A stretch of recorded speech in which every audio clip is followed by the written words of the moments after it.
Welcome, and thank you for joining our webinar today, Tackling the Privilege Challenge of Next Generation Technologies. Our guest speaker today is co-founder and CTO of InGuardians, Jay Beal. You're also joined by BeyondTrust CTO, Maury Haber. After Jay's portion, Maury will share how BeyondTrust can help secure and accelerate your adoption of next-gen technologies with the PowerBroker Privileged Access Management Platform. My name is Sarah, your webinar host today. Hello, everybody. A kind reminder to please submit your questions via the GoToMeeting console anytime throughout the webinar, and we'll cover your questions at the end during our Q&A time. Also, today's session is being recorded. You will receive a follow-up email containing links to the recording and the slides shown here today within 1 to 2 business days from now. Additionally, the slides can be downloaded right now via the handout section in the GoToWebinar console. Additionally, if you are attending for CPE credits and have an ISACA account, you can download the attendance verification document in the handout section now to submit proof that you attended today's session. So now that that's all out of the way, let's hand it on over to Jay, who's going to jump right in. Jay, hey, welcome. Please take it away. The line's all yours. Hi, thanks a lot, Sarah. Nice to work with you, Maury. Okay, well, I'm gonna show you. We've got my title slide. Here's my bio slide, but since bio slides are big C's of text, this is my graphical bio slide. So it's a little bit easier to figure out what it is that I do and what's important to me. So I write way too much.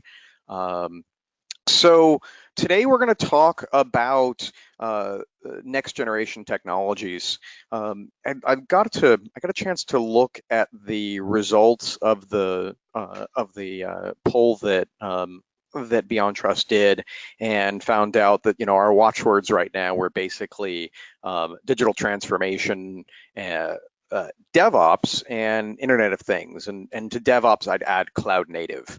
And so what I want to do today is basically talk about DevOps and talk about cloud native environments and how that's kind of changed the how that's changed things.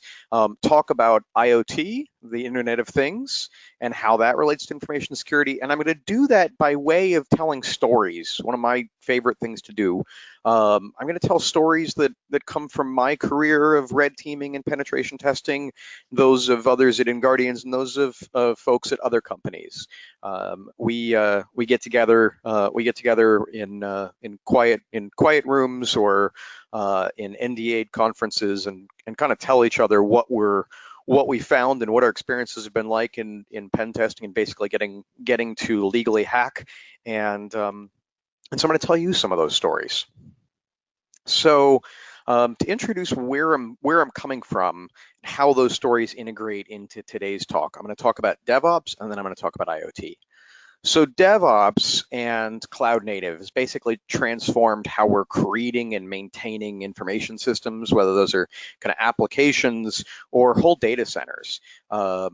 It's interesting. We don't, we're used to the idea that we don't build servers straight out anymore. We're using virtual machines and we're cloning them, and maybe we're, going a step further and using Vagrant to pull down recipes for virtual machines. We're pulling down virtual machines that were already built by someone else, or we're not even pulling them down. We're just staging them straight on the platforms they run on. But that means that companies more and more are not increasing the size of their data centers. They're sometimes scrapping data centers, and new companies. I've talked to and worked with many new companies that have skipped creating a data center entirely, basically abstracting everything they're doing into cloud services. And the way they do that is they basically say, okay, what can we do with software as a service? What's not going to be something that we create, or that there's some kind of cost or competitive advantage to creating our own, or to buying on-prem, and so we'll outsource that and use software as a service. And then for all the other stuff, we're going to use infrastructure as a service and basically build machines. We use platform as a service and build our applications. But basically, we're going to use cloud services. And one of the things that was interesting for me to see actually was over my career is actually to see some of those move back, is to see, and this came up in the survey data too, basically seeing people that had built applications in public cloud, then turn around and take those into private cloud. So the data center comes back, or the data center does expand again. It just expands in a different way. So the I'm gonna talk primarily though right now in the DevOps world, of cloud providers, of basically abstracting things into the cloud, and what that's meant to security, and I'll do that through stories. I'm not going to tell you I'm not necessarily going to start out with overarching lessons. So at the end of the day, it means, and you'll see this in the stories, that the high privilege accounts and the high privilege API keys on the cloud providers are the new keys to the kingdom, and they can be very, very powerful keys. These kinds of keys, instead of being, okay, that's the password that we use on one server, that's the password we use on 20 servers, or that's the password that we use on 20 network switches, it becomes, oh, we really shouldn't be using that password, because that password grants you access to all the servers, all the backups, all the network switches, all of the virtualized networking and firewalling, everything. So I'm going to talk about that by way of story a little bit. Okay, our other big topic is Internet of Things. So the Internet of Things has basically raised the stakes on InfoSec, and what that really means to me is that we've had computers around us for quite some time. Um, but those computers, we're used to thinking of those computers as panes of glass, right? The the monitors, the phones, the tablets, and what's happening now is we've got smart speakers, and we've got automated services and so on, and those are starting to control things in our homes, whether that's our appliances. I can set up to have I can use a cloud-based service to control my cooking implements, um, uh, to control my vacuum. I can get a whole lot of things going in my house when I'm not there, and that concerns me sometimes. We're also having more and more control over our cars, and something that's not all that new, but certainly has given me pause, is that our phones, our apps, are can have control of our pacemakers. Um, in our professional lives, we notice it less. We notice IoT less because often we're not the market that the ads are going to.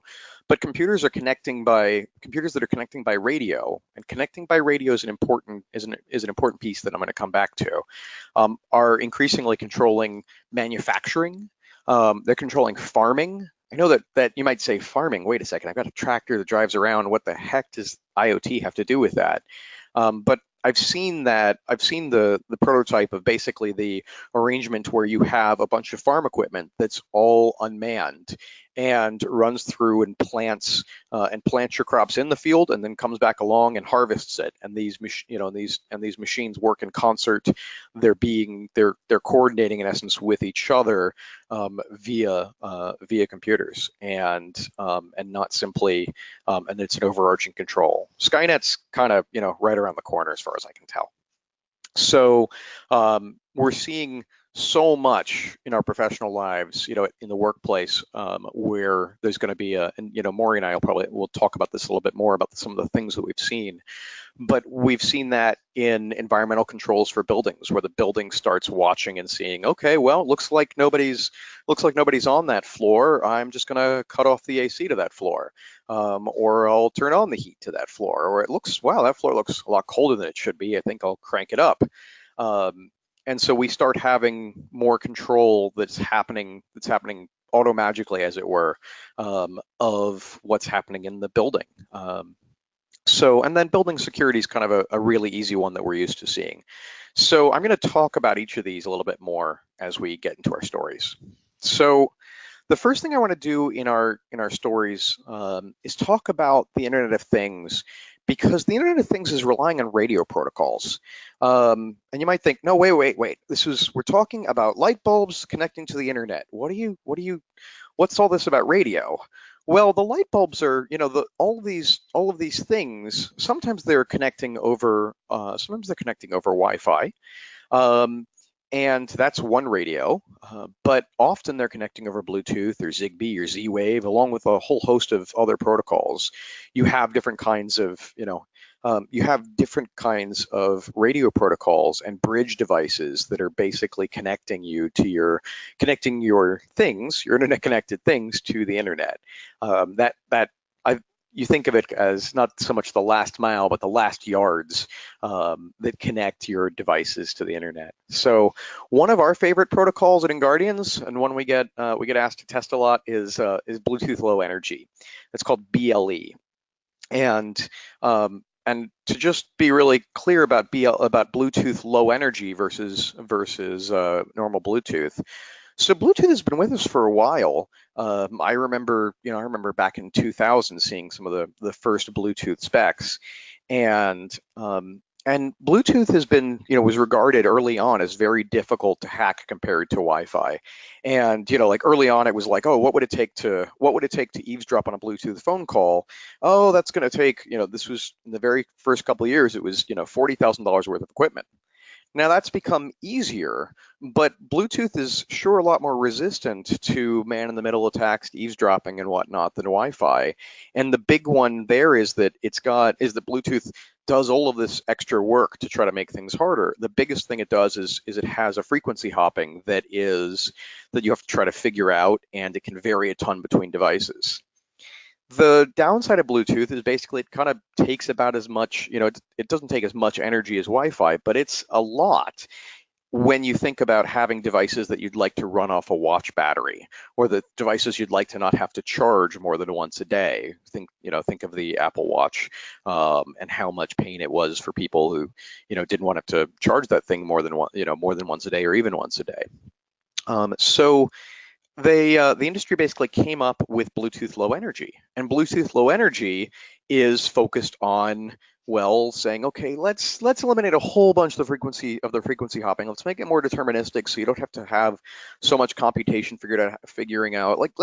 In the end, they basically stripped out a bunch of the security along with other features in order to make Bluetooth Low Energy, well, low energy. So I'm going to tell you about some of our stories from hacking it.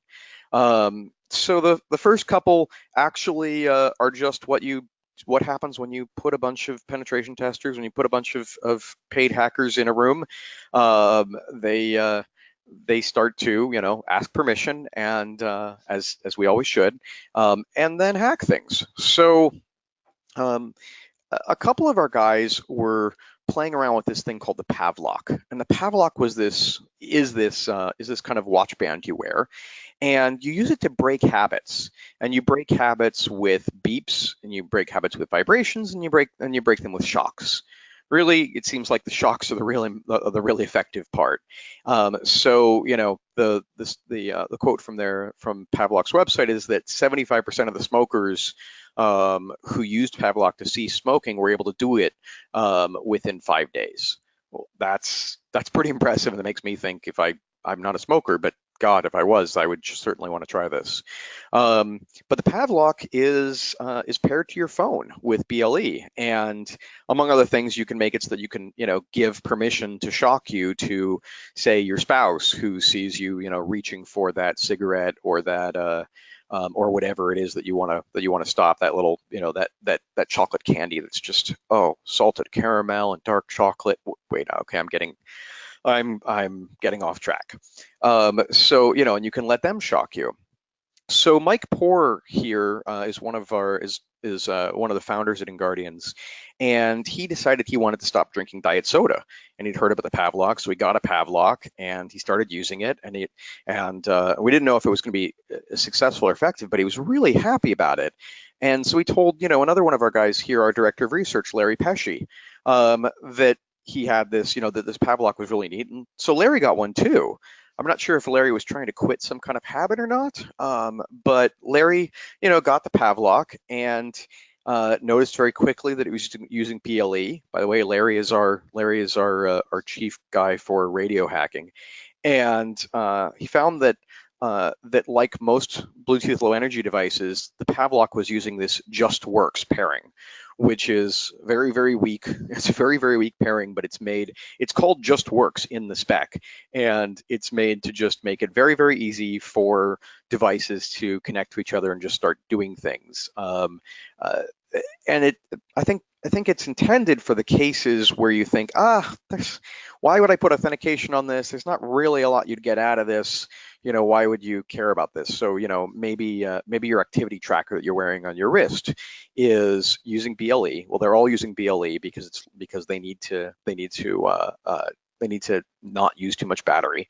But you'll find that these are actually, there's not a whole lot of authentication on your activity tracker. So they're really, if you've ever used an app called the Fitbit Finder to find your Fitbit, you'll notice you can find every other Fitbit in the area. You can connect to them. So Larry noticed that the Pavlok was using this kind of just works pairing, because why would you want any authentication on the ability to deliver electric shocks? And so he man in the middled our Mike Por's Pavlok and began shocking the heck out of his boss. Mike and Larry are very, very good friends, and so luckily Larry Pesci still works here. But that was our first, like, oh my God, people are using BLE. And where does this fit in the IoT? Well, all of these things that are internet connected, so many are through your phone, so many are using Bluetooth as that last measure.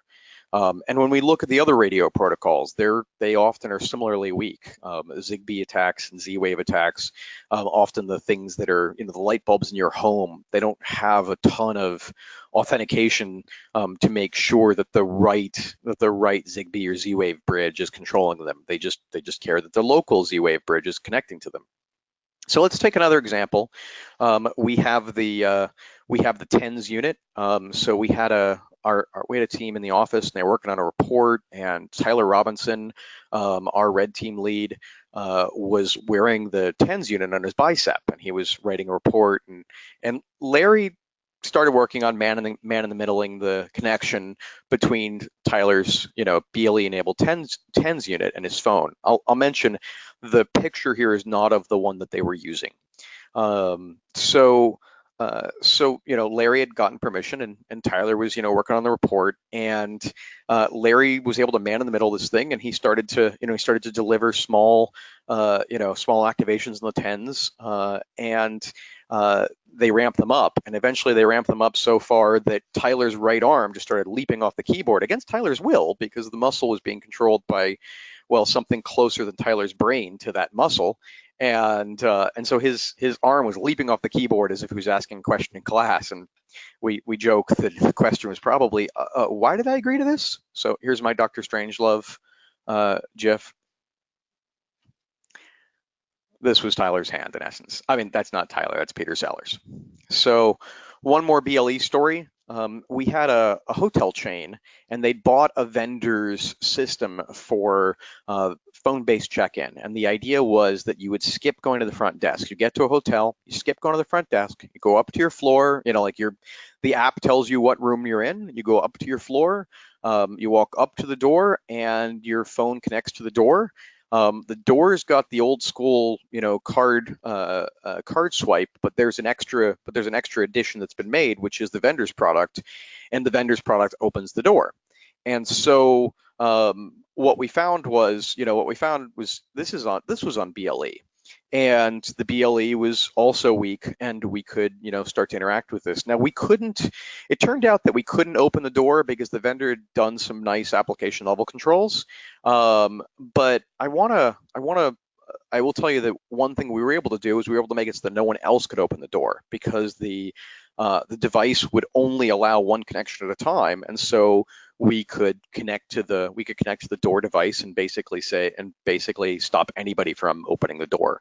And you might say, okay, that's a rough denial of service, but that's against one door in a hotel. Well, we could set up some antennas. We could get a set of device and set up some antennas, and keep at least the floor, if not the whole hotel, from opening their door. But let's go a little bit further and imagine, this is the Internet of Things. Let's imagine if the vendor's site, wasn't on-prem at all. So this is a software as a service type thing. What if the vendor's infrastructure was hacked? Um, if the vendor's infrastructure was hacked, then an attacker could basically enter any room in not just that hotel, but that hotel chain's worldwide offerings. So the hotel chain was saving itself a ton of money by not having to have front desk staff provision you a card. But on the flip side, now I can open up any room. We could do the prison break thing and open up all the rooms everywhere, or you could just use it to go after specific VIPs. You've always wanted to meet Elton John at when he's playing at Caesar's Palace. Well, there's his room. So I want to go a little. I want to tell some more stories, but I think you see where I'm going here. So we found cases where an IoT device allowed us to compromise an entire company, and that's from across the internet, and that's becoming more and more rare. So as a red teamer, as a penetration tester, we rarely find anymore, and I've been around this field for a good 20 years. So back in the day, we used to find that vulnerable IIS server, that vulnerable web server, and connect to it, and it would be on the it would be on a privileged point in the network, and we make our way onto the rest of the network, and we compromise the whole network. But nowadays, Microsoft went through its huge security change, and times have changed, and we don't tend to find a vulnerable internet accessible server. So we'll do these kind of external pen tests, and we know that we should get ready for some disappointment, because if all we can do is scan across the internet and try to find something vulnerable, then we may not be breaking in. And what that means is in most assessments, you basically we have to either send a phishing email, or social engineer on the phone, or sneak in on site, and get onto the network that way. But on one engagement, we were doing an external engagement, and we found an embedded device that was reachable on the internet, just like so many IP cameras were when that Mirai botnet put them all together and created the largest, one of the largest DDoSes in history, the largest DDoS that Akamai had ever seen. And we found that device, and we found that device had a web interface. And that web, we looked at the devices, as one does, we looked up the manual on the internet, and we found the default password, and we logged into the web interface on the device. And once we logged in, we were able to turn on an SSH server. So then we SSH'd into that. And then we used a vulnerability that we were able to, that was present in the device, and got all the user passwords for the non-default accounts. And then we took those user passwords and we were SSHing through the device, so we could access the client's internal network. We're now using this IoT device as our VPN concentrator, in essence, SSH based. And so we took those user passwords and we tried them against every user in the Active Directory domain. And this is called a password spray. So you say, okay, if the AD domain will let me enumerate all the users, and now let me try this set of passwords that I found on this device that hopefully shouldn't be an AD, against everything. And one of them worked. So we found that one single user who'd reused his AD password on this device. And so we used a tool called PowerView. It's a PowerShell, PowerSploit tool, that could find machines where that user was a local administrator, which was probably done so the user could install software on that PC or on a few PCs. So we connected to one of those machines and we dumped the passwords from memory, and we got one of those passwords was for a service account, and that service account was a local administrator on all the PCs.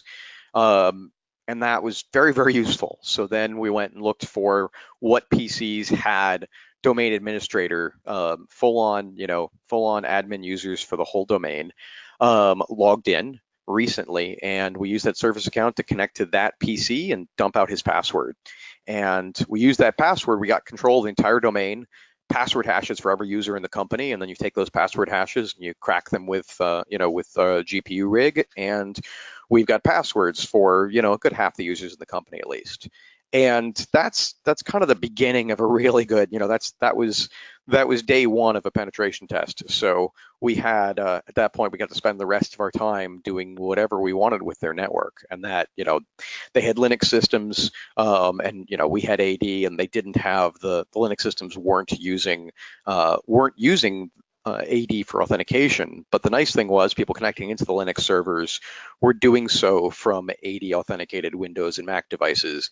And so we go to those and, install, because we've got local admin on all of them, we can install keystroke loggers and get the passwords that are used to authenticate to everything. I hope you're seeing where I'm going. We get this one IoT device, and it's all passwords from there. There's not a whole lot of leet 0-day hacking or leet 0-day exploits. It's just using weak passwords and weak configuration. So I want to just quickly note something about that password spray that we tried, where we tried a small set of common passwords against every account. This is basically a design pattern, as it were, in penetration testing.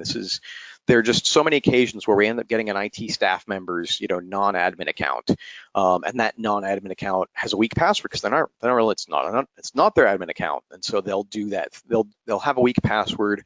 You'd be surprised how many times you'll see season and year as people's passwords, because people get so annoyed with the forced password changes that they just start using a weak password that they'll remember. They're like, when was the last forced password change? Oh yeah, it was in the summer of 2018. Okay, cool. Summer 2018 is my password. So, we go and look at the IT staff member's desktop or their network folder, and we find a clear text password list. We'll find Excel, we'll find Word docs full of passwords, we'll find a KeyPass file that's not encrypted, and it'll, contain local admin passwords for every system. And then we use that same password dumping technique to end up getting a password for a domain administrator and get controlled environment, and then continue testing from there. So it's a really common thing for us to do. We actually had engagement a little while back, I think it was about a year ago, where that IT staff member's non-admin account had a weak password, and the IT staff member had actually been terminated, but the account had been left around, and nobody remembered to turn it off, to cut it off. So that was a fun one. So I'm going to talk a little bit more about IoT and DevOps pen test stories. So we have a lot of cases where we're finding vulnerabilities in the web apps, or the mobile, or the web interfaces, or the mobile apps that are tied to the IoT devices. So on one engagement, there was this thing where you had to connect it, where all these cars were connected, and so you could log into a web application, and it would show you all the places that your car had parked. Nice little way, if you get someone's credentials, this might be a nice little way of basically being able to spy on them. Like, okay, well, where have they been going, and what time did they get there? Heck, I can imagine some divorce cases that might hinge on this, but it turned out the application had a flaw that I've seen way too many times in 20 years, where if you noticed that there was a direct ID for your car that was being passed as a hidden variable, it turned out that you could say, once you were logged in, you could say, okay, I don't want to just see the parking history on my car. I want to see the parking history on everyone's car. And so now that meant that any user of the app, anybody who had one of these connected cars, could see where every other person who had a connected car was. So the client here wasn't Tesla, but I want to note that Tesla cars do actually send telemetry back to the Tesla data center. We learned that in the big leak that's been up on Twitter recently from a former Tesla employee. So let's just imagine if that had been the Tesla and we just knew where all the Teslas were. Let's keep going. So I've been talking about IoT a bunch, so let's go and talk about the DevOps side. So moving this infrastructure to the cloud is making the attacker's jobs, making my job a lot faster sometimes. I'll give you a simple example. On so many occasions, we'll have a normal non-IT user they're just user on the domain, and they're able, it's a receptionist or what have you. And yet there's tons of things on the file shares that unfortunately every employee in the company can access instead of just the ones that need it. And so we'll end up finding a file, we'll end up finding a directory on the file share that has a virtual machine hard disk file, either for a running virtual machine, it's the actual file the thing's running off of, or more often than not, it's a backup. Someone made a backup, they left it on the file share, they forgot to change the permissions, heck, they forgot they're going to delete that backup. It was just a quick thing they were doing. And so we'll download that hard disk file across the internet, and it'll take an hour. But once it's downloaded, we'll mount it, we'll pull the encrypted passwords out of that machine's hard disk file. And then we'll go and authenticate to the machine. So that took us, think an hour.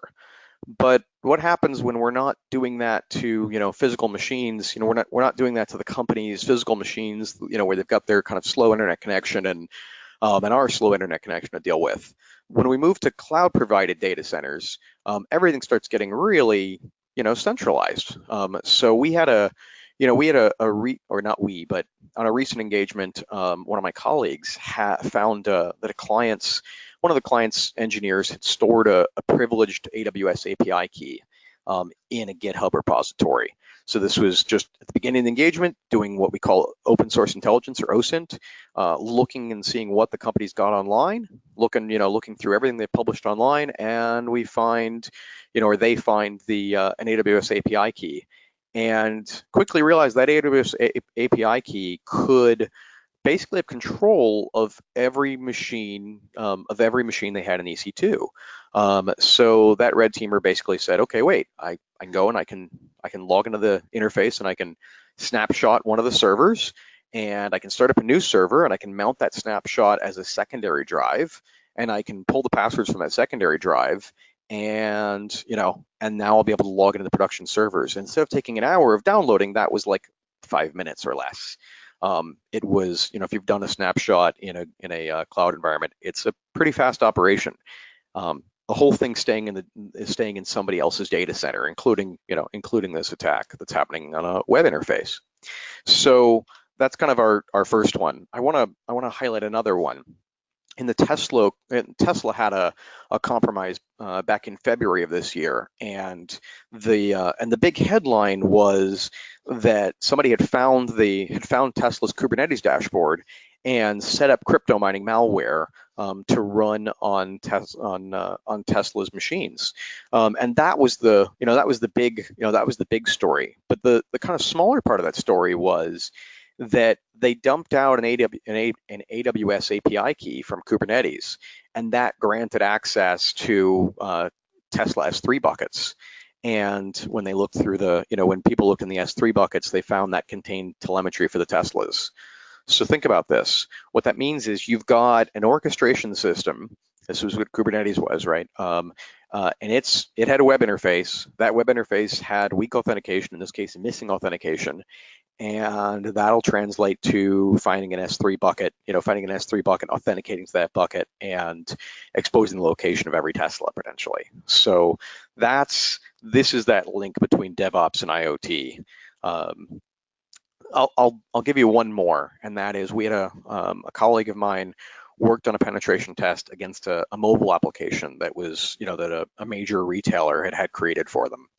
And when he reverse engineered the mobile application, he found the GCP, the Google Cloud Platform service account key. And that service account key was basically administrative for everything. So any user who had the application, who had that mobile app, basically had that retailer's GCP service account key. They at least had control of that entire application, everything stored in it, and could buy whatever they wanted for a penny or what have you, and then delete the record of the sale afterwards. They may have had a lot more control of the company's IT assets if it was a high enough privilege. So this is these are my stories. I hope you've had some fun with it. I may tell you some more when we get to questions. But I want to talk about my perspective and as somebody who's been in InfoSec consulting for a long time, I have a couple perspectives I think from. One of those is as a red teamer, as a penetration tester. Note, so much of what we do is about finding accounts and stealing passwords and finding accounts that have more privilege, and basically, and the easier you make that, the more you say, I don't really want to think about how I segment privilege, the easier you've made my job, and I appreciate that. Although I don't, when I'm trying to tell you that you should probably do it differently. On the flip side, we've been involved at InGuardians on incident response for some of the biggest hacks, and the question that so often gets asked is, wait, why weren't the networks better segmented? Why wasn't the account privilege better segmented? And the answer, if the question's not rhetorical, the answer is generally we just were trying to get everything working, and we didn't think about what we should do afterwards to make it harder to hack. We knew we'd get around to it, but we hadn't yet. So the big thing here is that as we go into next gen technologies or modalities like DevOps, like cloud native, as we start, making everything IoT, they haven't made things all that easier. There are some kinds of mistakes that don't get made anymore as a result of them. There are other mistakes that are still made and are now made at either greater scale or greater speed, or those mistakes are made now on things that are have direct connections in the real world. So. Yeah, I think that's the big message. DevOps is basically, and all this digital transformation has meant that more and more is under centralized control, and more in the real world is accessible to IT and to an information security breach. So I think that's the end of my slides. Thank you, Jay. This is Maury Haber. I'm the Chief Technology Officer for BeyondTrust, and I'd like to have a little bit of a dialogue with Jay right now regarding some of this next generation technology and some of the problems that we have. Jay, could you hit the next slide, please? Sure. So first off, BeyondTrust is the leader in privileged access management, and we're recognized by Gartner, Forrester, and KuppingerCole as the leader for providing not only password management, least privilege management, and a few other technologies in order to secure your passwords and secure credentialed access. We've been around since 1985 with 30 years of experience in privileges, as well as vulnerability management under the Retina product line. This is translated to well over 4,000 customers worldwide with an extensive partner community. Next slide, please. Now, as we talk about privileged access, and Jay has gone through extensively how to steal credentials, how keys have been taken, we remind ourselves first of the original cyber attack chain, or in this case, illustrated by chess pieces. Pawns typically are disposable, but pawns can take any other piece on the keyboard, and ultimately you want to get to those crown jewels or own the environment. And when Jay is talking about these pieces, it always starts with some form of perimeter exploitation, even if it's a cloud resource. You have to then gain credentials, right? You can either do it from a vulnerability exploit perspective or stolen credentials, and you're going to move around the network or move around through devices, whether they're radio controlled, going back to a hub, a proxy, something to get you IP communications so that you can exfiltrate the data or compromise the environment. So the standard attack chain is really pretty typical, even for next-gen technologies. Jay, when we talk about these things and we try to educate people that this still applies, where do you see the weakest link in the attack chain that your teams have been able to attack? Let's see. I think that the weakest link, in a lot of ways, the weakest link is that first person that gives you their password. And someone's always going to give you a password. If I send enough phishing emails out, if I make them enticing, if I make them scary, if I make them related to something that's going on right now that feels like it might be a crisis or feels like it might be an opportunity, someone's going to end up giving me their password or clicking a link. And once I've got that initial access, unfortunately, in most environments, I've got way way more privilege on the network, way more privilege on the in the applications than I should, because really the easiest way to hack a company in essence is to get a job there, any job there where they give you a computer account. Maybe not the janitor's job, but the receptionist job will be great. Call center is amazing. Help desk is the absolute best. But at the end of the day, if I can get anybody in the company to click that link or enter or give me their password, at many companies, not all, but at many companies, I have way too much capability there. And that even includes for next-gen tech. So you could pretend to be a copier repairman or a camera repairman, or even working for the electric company where many of the smart devices may be industrial IoT. Is that correct? Yeah, certainly. The other one for me, honestly, would be can I steal a phone? If you wanted me to get fairly advanced, or if you wanted me to emulate that APT or what have you that we're all concerned about, it would be, can I steal the right unlocked phone, or the right, can I just steal a phone, and can I steal a few phones and hope that one of them is going to have a short PIN code? Because if I've got somebody's phone, then I often have their email account, and their email account means that I can reset passwords, and getting their passwords reset, the email comes into their phone, I've got their email, and now I've got access to everything. Makes perfect sense. And the whole goal here is, once you've got that phone, you now have a way to get through the perimeter. You've now got information that'll help you, and ultimately using that phone, you're going to move laterally once you're in. It follows the standard attack chain model. I mean, if I can, and in the next gen environment, in the cloud native environment, if that phone, hopefully has one of the apps on it that controls your that's logged into your cloud provider, and can monitor your machines, stand up new ones, access the consoles on those machines. I mean, if I can access the console, I can reboot the machine and generally get full access to the machine at that point. But if that app is there, you'd be surprised how many of these things don't require a password. I mean, that getting the phone is not something we usually do, but it would be killer. And it's to the point here is to illustrate that the attack chain has not changed. It actually has evolved very morbidly for next-gen technology, and we all should be aware that many of the techniques and things that we're trying to protect against, from privilege hijacking to lateral movement, are still relevant. Next slide, please.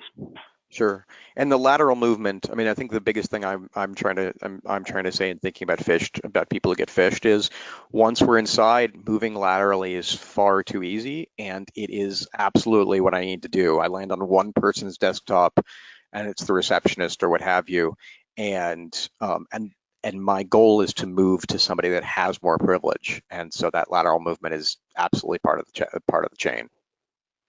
Excellent. Well, it doesn't matter if it's a desktop or an IoT device or a container that you've been able to compromise. What's Absolutely. really interesting about this problem is the new perimeter. And you can think of that as a couple of different ways. If you look at the diagonal line labeled risk in the middle, you can also think of this as time. Going back 20 years ago, Jay and I have both been doing this collectively for much, much too long. You'll find that our perimeters were our firewalls. We had internal employees, and we had a data center with client server applications. You may have even had things written in Power Builder or XSpace or things like that. Going back 15 years ago, 10 years ago, we started expanding. The internet, World Wide Web, cloud applications, partners, and contractors. Within the last 5 years, we saw the explosion of BYOL. We saw MDM devices and remote employees, right? Today, we're now all the way out to DevOps, application-to-application communications, cloud, IoT, and DevOps. The perimeter of where we secure credentials and where we secure data has grown over the last 20 years. The perimeter containing that information has grown. The infonomics of that data has changed and has created risk. That survey that Jay mentioned in the beginning was contracted by BeyondTrust on next-gen technology to see how many people were really using next-gen technologies in their environment. Was it just a buzzword that we keep on hearing over and over again? And what it turned out to be is 60% of the respondents said, yeah, they really are doing DevOps.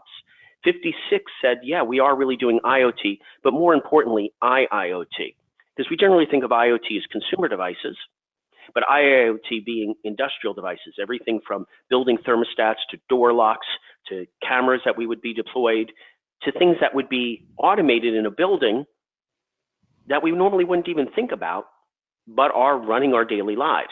And this could be anything in the building, sensors, lights, temperature, any type of automation you may have supporting your business. And even more so, taking it out to those things like the farm, like to power companies, like to mining equipment, any type of robotics or ICS systems.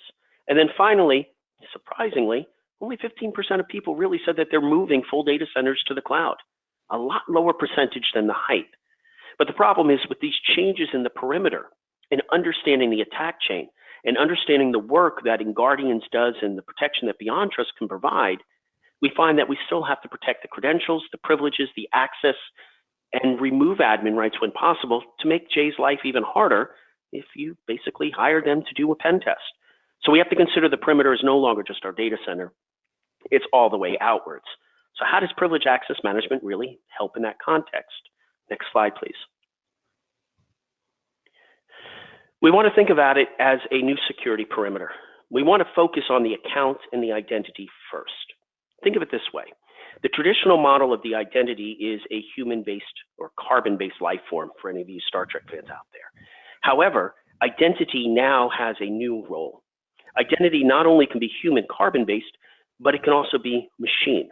Now, we're not talking applications per se, but it could be the mail robot. It could be anything along an assembly line that has a physical characteristics of a persona that would have an identity that needs privileges. Now, this is traditionally where DevOps gets in trouble. Jay's example said that, that robot or that mail robot may just have some admin password so it can do whatever it wants, but if it's compromised, it then has access to do whatever it wants. We have to treat those entities as identities just like a human and strip back those privileges so that if the mail robot, the machine on the assembly floor, or anything like that is compromised, it's much harder to do that lateral movement because its privileges are ultimately restricted. So we want to stay identity focused when we're talking about the expanded perimeter. We need to be aware of the dynamic nature that calls are being made from. We need to account for the different types of risks, whether it's the account, the data, the vulnerabilities, all of that still comes into play. And we have to think about where we're taking this technology. Just because Kubernetes is new and cool and everything else doesn't mean we should jump on it without understanding the security ramifications. Jay, when you've been doing a lot of your work, what have you found as the perimeter is changing is a key part of your tests? Let's see. I think the big issue is basically understanding everything that on our side, it's as the perimeter changes. A struggle for us is that we have to go and, unlike real attackers, we have to go back and ask a company to put something in scope, to basically to give us permission to hack it where we didn't have it before.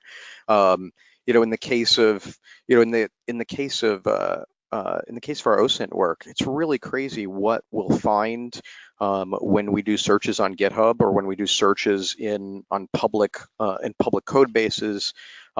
We'll find, I've mentioned in two different examples, finding the API keys for people's cloud environments, but we'll find the API keys for just all kinds of services. And those keys will grant tons of access.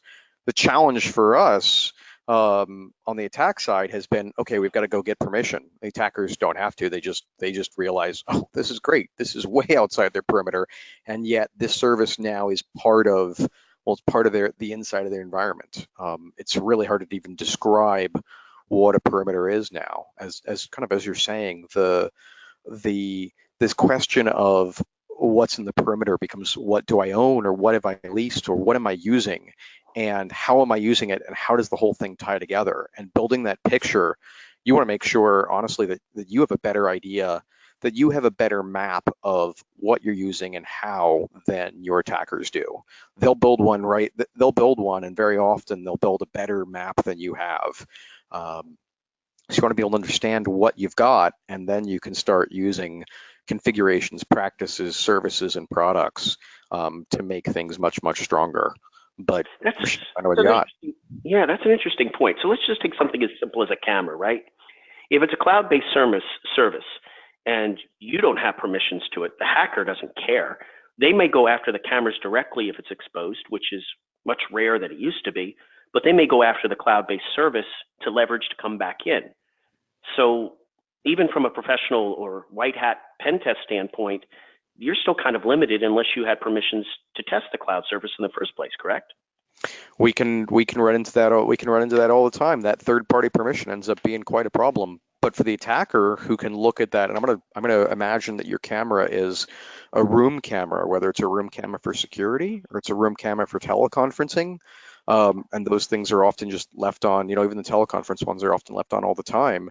That room camera pointed right at the whiteboard where you've been doing your architecture, you've been doing your architecture diagrams, and you've written up those initial passwords. That room camera can be gold. Interesting. So we really have to consider a lot more even than what we're legally allowed to as we consider how to do the protection strategies. Can you hit the next slide, please? Sure. So one of the things that we present from Beyond Trust is our PowerBroker Privileged Access Management Platform. We secure those passwords, whether they're written on the screen, as Jay indicated, on a whiteboard and a camera can see them, or getting rid of that spreadsheet or the Post-it note, by securing them in a password safe. This automatically rotates the password, allows you to check them in, check them out, and then does full session recording so that any activity is documented and auditable. What's even cooler about this is it's fully API published, and the API is free as a part of the licensing. Actually, the API is up on GitHub if anybody wants to go take a look and see what it looks like. The point here being is that you can solve a lot of your DevOps automation problems by rotating the passwords and then using programmatically a way to get the current password in your scripts, in your procedures, in your Ansible or Puppet or Chef scripts, so that there is no more hard coding. And if you're rotating them frequently enough, you make it much harder for a potential threat actor to do anything with it. On the privilege management side, it's all about removing admin rights from servers, workstations, anywhere. No one should have admin rights and be checking email. Just the truth, right? That phishing attack from Jay's perspective is much easier if he can get you to click on a link and you're an admin, then he doesn't have to go laterally move to find another admin or find a way to escalate privileges. He's already got it based on that phishing email. You want to reduce to the lowest level of privileges. You want the help desk that goes into the server to cycle a service not to be the admin for the box, but be only restricted to cycling that service or on the desktop. The truth of the matter is many applications don't work when we do this, so you have to have a method to elevate the app. That's what the PowerBroker product does across Unix, Linux, Windows, Mac, and infrastructure as well. And then finally, vulnerability management. As I indicated in the attack chain, you can get privilege escalation in two ways.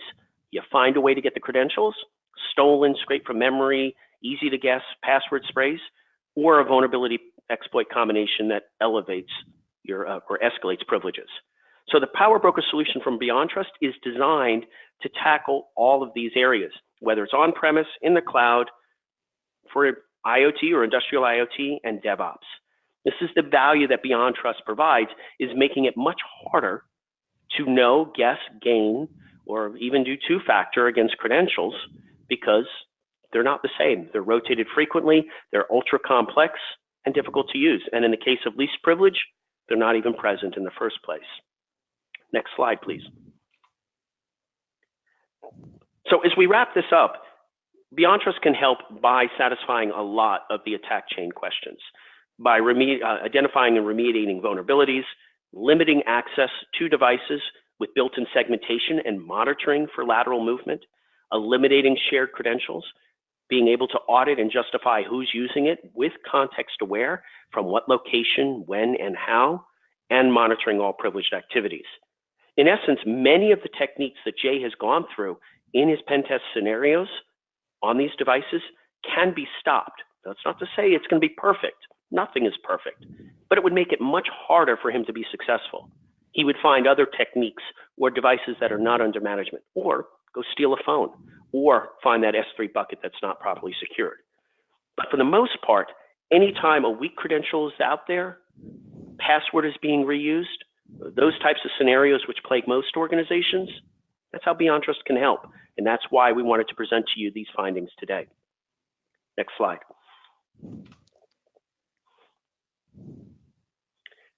Again, BeyondTrust has been in the business for 30 years. We have over 7 patents granted and 10 more pending based on this technology. We really believe in our platform being able to do privileged access management and vulnerability management. I think if you look at the analyst reports that I spoke about earlier, you will see us as the leader for both, and something that we really can provide a strong value for next-gen technology and the current architectures that you may have still in your data center or that you're migrating to the cloud. And finally, we'll wrap it up. Jay, any closing thoughts? Next slide before we go to a poll. Sure. For me, it's the if you're in that cloud native, or if you're in any kind of DevOps modality, go looking for those. Go looking for all of those shared secrets, for all of those passwords, for all of those API keys. The API key is basically, or API secret key is basically another word for password. And there are good tools for searching for them, but you'll be shocked what you find. Thank you, Jay. Sarah, Sure. back to you. Thank you guys so much. Okay, we had a couple questions come in, so we're going to dive into those. But before we do, let's go ahead and launch our poll of the session. Would you like to schedule a personalized one-on-one demo or conversation with us? I'm going to leave this up, and let's go ahead and dive into questions for just a couple more minutes before we wrap it up. Let's see, Jay, this came in for you. Have any thoughts on using private Docker registries versus a public registry and a secret distribution to the running image? Good question. So I like the idea of using private registries, as long as you're making sure that your private registry is staying. That if you're pulling images and mirroring them into your private registry, that your private registry is staying up to date. One of the biggest things people have seen in Docker containers or Docker images is out-of-date software that has vulnerabilities. And those aren't fixed because whoever created that Docker image has moved on, or they have been fixed, but you're still working from the old one, whether it's something you've cached on local machines, or whether it's something that you've pulled down, that you've placed in your private registry, and you're not keeping up with top of tree, as it were. Good question, thank you. Jay, how often do you actually find spreadsheets full of passwords? This could be answered in 3 words: all the time. Constantly. Spreadsheets full of their people need some way. I mean, I have a password safe myself. I have a personal password safe, and and then the professional password safes. But I looked at my own personal password safe at one point and realized that I had hundreds of passwords. If you don't give somebody some way to manage those, those hundreds of passwords, then they're going to have to come up with their own way, and that'll be an Excel doc, that'll be a Word doc, that'll be a easily parsed, CSV file or text file, or it'll be everything set to the same password. Kind of our worst case. Yeah, it is. I want to say in a lot of ways that it's sad how much passwords are part of my job, but I actually like it. It's wonderful that password security can be so weak in places. Jay, does multi-factor authentication solve all of these problems? I don't feel like multi-factor authentication takes away all of our risks, and that's for kind of 2 big reasons. One of the big reasons is one of the things we've been talking about here has been programs authenticating to other programs, which means the multi-factor doesn't help here. And the other is, of course, that multi-factor is that we've found different ways to. So I think everyone should have multi-factor authentication on everything you can. And there's an article constantly. I think I saw an article on Slashdot yesterday that was talking about how, you know, your cell phone provider that's SMSing you, that's receiving that SMS that's coming for you to be your second factor. They never intended to be your security mechanism. It's so much better than not doing it, but it's so. But you know, people have been able to reroute to social engineer the cell phone providers into sending the text to them. They've been able to capture them off the air, and you know, if you're doing multi-factor with a soft token on the phone, they've been able to steal your phone, and so it doesn't close off all of this. For all those reasons. Jay, just a quick question. I know we're really almost out of time, but sure, Maury. One of the things we've found on the multi-factor is that identity model. The multi-factor really only works for the human life forms, and that's something I think is a key takeaway from this. It'll only stop the human life form password problems. It won't stop all the application ones, for the most part. And I think that's huge. I mean, I'll say that the two big cases for that are in the old school setup where you've got service accounts in Windows Active Directory domains or what have you. Those service accounts have passwords. They have secrets. And we will it almost feels like more often than not, find those secrets are either the defaults or really, really simple and thus easy to crack. And then in our cloud native world, again, the number of times where software might come with, I even found in doing some searching on GitHub, I found SSH private keys that shipped with software saying, hey, we've made this easier. This comes with an SSH key pair. Well, that's easier for you, but it also means that the SSH key, the private key that's supposed to be private, is public, which means I have access to it. Yeah, it's just a long problem, and next-gen technologies are definitely here to stay. Sarah, I'll let you wrap it up. Okay, folks, thank you guys so much. Be on the lookout for a post-webinar email containing links to the recording and the slides within 2 business days from now. Jay, Maury, thank you guys so much for attending and presenting and sharing your expertise with our audience today. I know they appreciate it. We received a lot of great feedback already. And to everybody who attended live, thanks for being here, and have a wonderful rest of your day. We'll see you guys at the next one. Take care, everybody. Goodbye.